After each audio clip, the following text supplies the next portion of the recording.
Hello mga busing mga madam, good day sa buong mundo at magandang gabi, umaga dyan sa Pilipinas.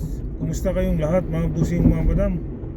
At shoutout sa buong mundo, shoutout sa Luzon, Visayas, Mindanao, Philippines.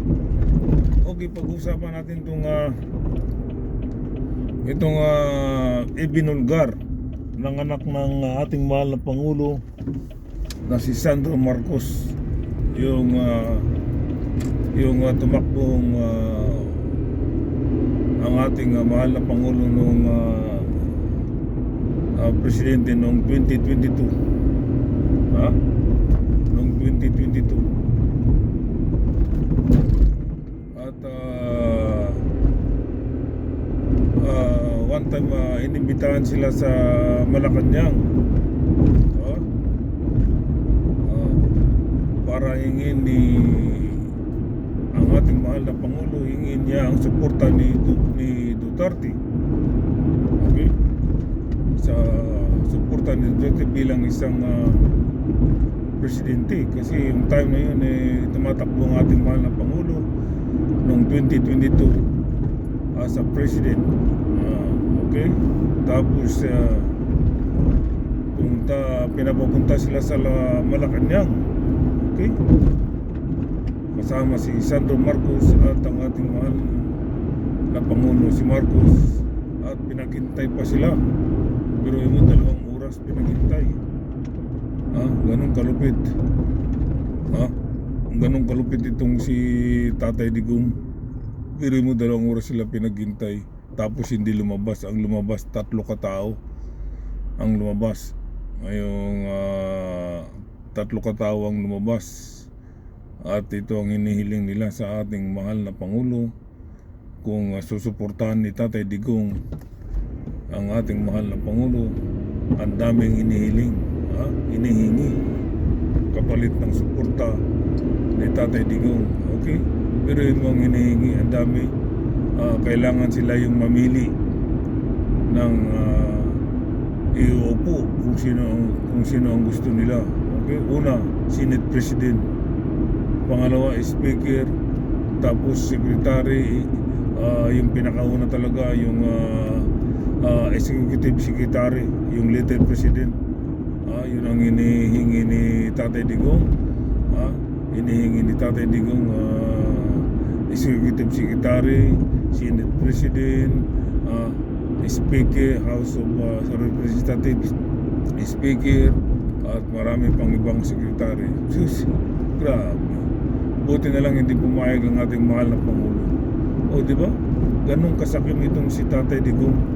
Gusto niya pa rin, siya pa rin ang masusunod. Kontrolin niya si Marcos, ang ating mahal na Pangulo. Gusto niya kontrolin niya ang ating mahal na Pangulo, gawin niyang puppet. Di ba? Grabe ka sakit talaga ito si Tatay Digong. Salamat sa Diyos at hindi pumayag si Marcos, ang ating mahal na Pangulo si Marcos. Dahil kung pumayag ang ating mahal na Pangulo, hawak niya sa lig hawak na sa lig ang ating mahal na Pangulo, hawak na sa lig, at gawin niyang sunod-sunod ang ating mahal na Pangulo, gawing uto-uto. O di ba? Buti na lang hindi pumayag ang ating mahal na Pangulo.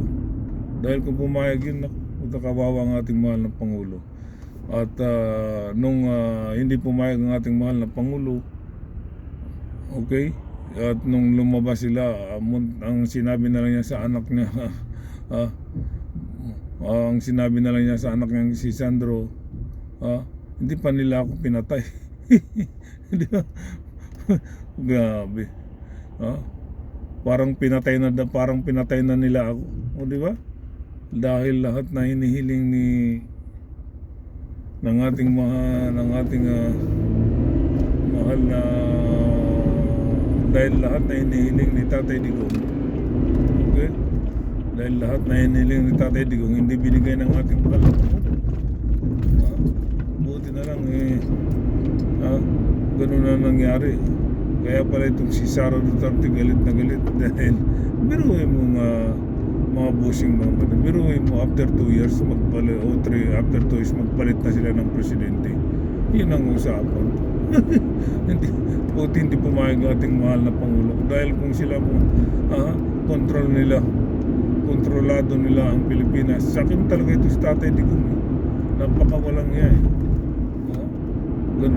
Ganun sila. Nasanay sila sa Davao na control nila ang Davao. Gusto nila ang ganun ang mangyari sa Pilipinas. Buti na lang, salamat sa Diyos, talagang pinaupo talaga ang ating mahal na Pangulo. Tinakda talaga siya bilang presidente ng Pilipinas, mga busing mga ganun. O di ba? Sa kapal ng mukha nito ni Tatay Digong nakarma tuloy. O di ba? Pero buti na lang nalaman natin lahat dahil binulgar ni Sandro Marcos. Siguro naman hindi nyo ilingid sa kaalaman na nag-viral yung sinabi ng ating ang anak ni Sandro Marcos, ang anak ni Pangulong Marcos na si Sandro Marcos, nag-viral yung sinabi niyang ang daming hinihingi ni Tatay Digong kapag susuportahan si Pangulong Marcos bilang presidente. Lahat na hinihingi kailangan ibigay. Buti na lang hindi pumayag ang ating mahal na Pangulo. Salamat sa Diyos. Di ba? Wala talaga to si Tatay Digong. Sakim sa to. Sakim. Tawag nun gahaman. Hindi naman, di ba tumakbo siya ng mayor dahil alam niyang matatalo siya ni Basti yung si attorney, yung attorney na yung kalaban niya malakas din tumakbo siya ng mayor para siguradong mananalo siya para hawak pa rin nilang Davao. Di ba? Ganun ka sakim si Tatay Digong. Nanalo nga siya. Di nawala si Tatay Digong. Pumalit yung anak niya si Basti. Talagang nakaplano lahat. Kung pumayag ang ating mahal na Pangulo, di pati Pilipinas control pa rin nila hanggang ngayon. Di ba? Ganun kalupit kasi control niya hawak na lang executive secretary, Senate President, Speaker, di ba? Ganun kalupit, di ba? Sira ulo to si Tatay Digong talaga.